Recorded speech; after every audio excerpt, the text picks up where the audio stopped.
অনেকদিন ধরে মসজিদুল আকসার শহর জেরুজালেম অবরোধ করে রেখেছে মুসলিমরা।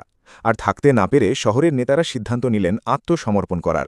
মুসলিমরা যদি নিরাপত্তার অঙ্গীকার করে তবে শহর তাদের হাতে তুলে দেবে তারা। শর্ত একটাই, সে অঙ্গীকার করতে হবে মুসলিমদের খলিফা উমার ইবুন আল খাত্তাবকে স্বয়ং। শহরের চাবি তারা তুলে দেবেন শুধুমাত্র খলিফার হাতে। রক্তপাতহীন এমন বিজয়ের প্রস্তাব পায়ে ঠেললেন না বিচক্ষণ শাসক উমার। মদিনা থেকে রওনা হলেন জেরুজালেমের দিকে। পথের দূরত্ব ৯০০ কিলোমিটারেরও বেশি। সাথী তার ব্যক্তিগত ভৃত্য আর একটি উট।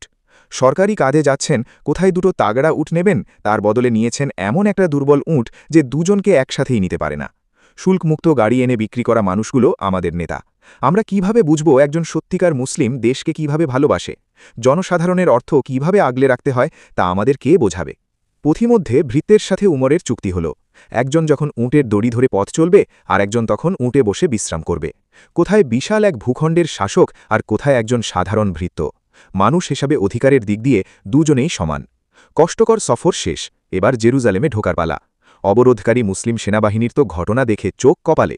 তারা বললেন, হে আমিরুল মোমিনিন, আপনাকে এরা অনেক শ্রদ্ধা করে, ভয় করে, সম্মান করে।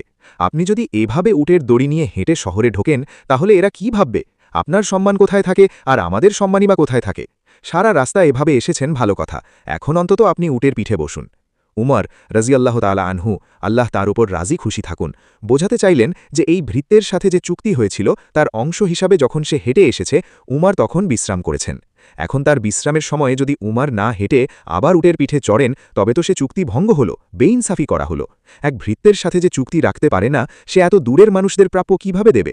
নিজের কাছের মানুষের প্রাপ্য যে দিতে পারে না সে এত দূরের মানুষদের প্রাপ্য কিভাবে দেবে? সবাই কি ভাববে এই ভয়ে যে করে, আল্লাহ কি ভাববে সেই ভয় সে কখন করবে? তিনি বললেন, আমরা এমন জাতি যাদের কোনো অস্তিত্ব ছিল না, সম্মান ছিল না। আল্লাহ আমাদের ইসলামের মাধ্যমে সম্মান দিয়েছেন। আমরা যদি ইসলামকে ছেড়ে অন্য কোনো কিছুর মাধ্যমে সম্মান পেতে চাই তাহলে আল্লাহ আমাদের আবার লাঞ্ছিত করবেন। মুসলিম সেনাপ্রধানরা নিশ্চুপ হয়ে গেলেন। উমর রাজিয়াল্লাহ তাআলা আনহু উটের রশি ধরে হেঁটে ঢুকলেন জেরুজালেমে। শহরের মানুষেরা ভুল বুঝে উটের পিঠে বসা দাসকে অভিনন্দন জানাল। তাদের বুঝিয়ে বলা হলো উমর আসলে সামনে দড়ি ধরে হেঁটে আসা মানুষটির নাম। বুঝানো হলো কেন তিনি এ কাজ করেছেন। শহরের মানুষেরা বুঝে গেল ইসলাম কি। ভয় বদলে গেল শ্রদ্ধায়, বিরক্তি বদলে গেল ভক্তিতে। সবচেয়ে যে ঘৃণা করত তারও মাথা নুয়ে গেল সম্মানে। যে আল্লাহ কাছে সম্মান চায় তাকে সবার সামনে আল্লাহ সম্মান দেন। যে অন্য মানুষের পা চেটে সম্মান চায় তাকে আল্লাহ অপমান আর লাঞ্ছনায় ডুবিয়ে দেন। যে চোটপাট আর বাহাদুরি করে সম্মান চায় তাকে আল্লাহ ঘৃণায় ভাসিয়ে দেন। যে টাকার পাহাড়ে উঠে সম্মান চায় আল্লাহ তাকে এমন দারিদ্র্য দেন যে সে বেচারা সারা জীবন টাকা কামাই করে যায় কিন্তু তাও তার অভাব মেটে না, সম্মান তো জোটেই না।